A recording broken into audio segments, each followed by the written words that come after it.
সেই দিন গিয়েছিলাম দোহালিয়া কালীবাড়ি মা কালীকে দর্শন করতে।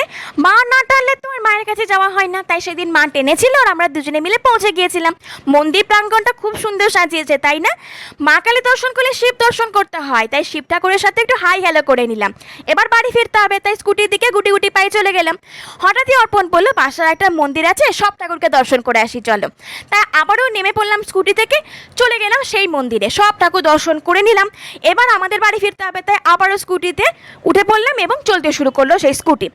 এত তাড়াহুড়ো করছি কেন? কারণ স্কুটিটা নিয়ে পালিয়ে এসেছি, দাদা ভাইয়ের তো পড়ানো আছে। আর তারপরও আরও একটি কারণ রয়েছে, সেই দিন ছিল আমাদের বিয়ে বাড়ির নেমন্তন্ন, আমাদের বাড়ির পাশেই। তো সেখানে একটু সাজুগুজু করে তো যেতেই হবে, টাইম তো লাগবেই।